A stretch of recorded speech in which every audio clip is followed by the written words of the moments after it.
Hi, I'm Bevan Alvarez. I work with IFC's infrastructure team based in Bogota, Colombia. We cover a wide range of infrastructure investments, including ports, airports, toll roads, power plants. Hi, my name is Adrian Bastian.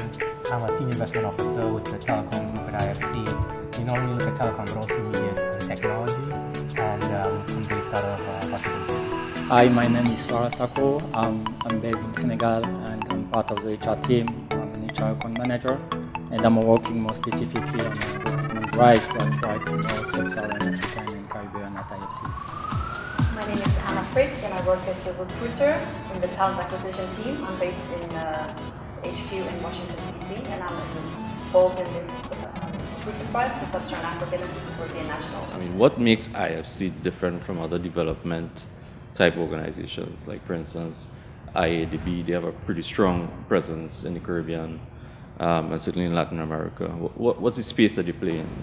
Well, I would say that it's a truly international organization. We cover the whole world as opposed to the Asian Development, the African Development Bank, the Inter-American Development Bank. And that also means that we can use experiences from one region and transfer it to other regions as well. And it's also the largest development finance institution in the world as well.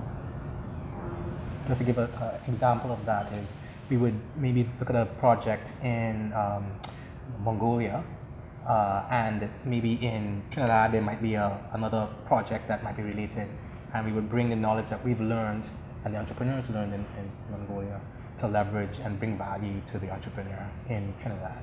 So I think a lot of value the clients see in that knowledge sharing. So the first thing is the global reach, and then the exchange of knowledge across territories. Yeah. Is there any particular focus in terms of the types of projects that you might be investing in or looking to participate in, for instance? So IFC does, looks across the span of all the industries. We find ourselves focusing on financial markets, infrastructure projects, which Bevan can talk about, as well as manufacturing, agribusiness, and services. And in that unit, we also do health and education and some other ventures into that. I think it's key to also add that IFC's focus is on the private sector as opposed to the public sector. So whatever sector that we invest in, we're usually investing into entities owned by private corporations, and we're also at the same time trying to attract private capital from other investors to support those investments. From your experience, Bevan, what do you think is one of the most rewarding projects that you may have been involved in during your time? For me, we just closed a 50 megawatt wind farm in the Dominican Republic last December. It's actually the first wind farm to be financed in the DR on a project finance basis. So there are two other wind farms, but they were financed on what we call a corporate finance basis, which is a bit easier to attract private capital. But I think to finance wind farms on a project finance basis has been a bit difficult. So I think for me that's been, I think, a pretty good achievement. That investment will take off or take away or replace dirty fuel generation units, which are contributing about 90,000 tons of CO2 equivalent per year on an annual basis in that country. And that's equivalent to, if you want to put things into context, it's equivalent to taking off about 20,000 cars from the road. So it's significantly impactful. And what we hope at the IFC is that the demonstration effect will be that wind farms and solar farms can be financed in this way, and hopefully it leads to more private investment in these types of projects. Do you think, building on Adrian's point, there's scope to probably replicate projects like this across the Caribbean? That's certainly what we hope. In the region, we've had good success in Jamaica with wind farms. Jamaica has a pretty, I would say, good penetration in terms of renewable power. In terms of the overall generation matrix, probably about 10 or 12%. We finance a pretty sizable wind farm as well in Panama, and of course the first in the DR.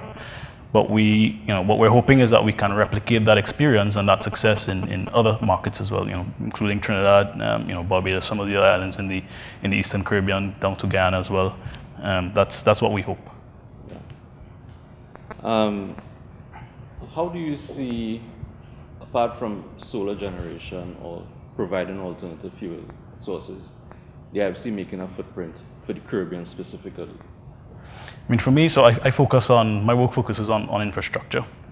So maybe I can talk to that, and perhaps Adrian can talk about TMT afterwards. So for us in infra, particularly in the Caribbean region, renewable power is the priority. Right. So we want to see, you know, a lot of these islands who, if you really think about it, they're on the front line of the war against climate change. They're being impacted the most by hurricanes, etc. Right. You know, we want to see them take the lead and really use the abundant energy resources that they have, in particular wind and solar. So that's I think for us in infrastructure for IFC, that's certainly the priority. There's significant opportunity to change the power generation mix in these islands, which in addition are heavily reliant on heavy fuel oil. And what that means is that when oil prices spike, the cost of electricity in those countries goes up significantly. And that has serious implications for the country's competitiveness. It means that, you know, if you have, let's say, manufacturing in a particular island or territory, it becomes a lot more difficult to compete with, let's say, somewhere like China, for example. So electricity is a big factor in terms of production costs.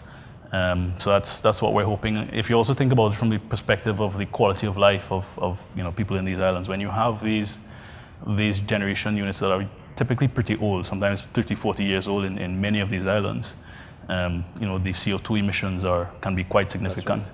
So over time, as we diversify the generation mix and as we replace these older generating assets, of course, one of the other benefits is a lot cleaner air to breathe in. So on the when I look at my space, which is telecommunications, media and technology, one of the things that I see as an easy win would be FinTech.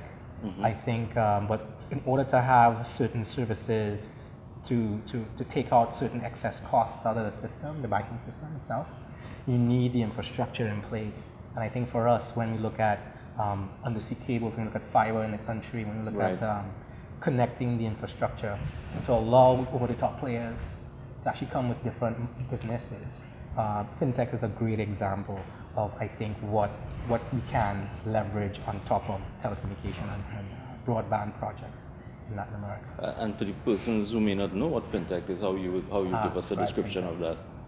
So FinTech, in my layman's interpretation, is about taking all the cash out of the system in terms of payments, in terms of right. Even smart contracts fall under what we call FinTech, which is essentially applying technology to make financial services more efficient.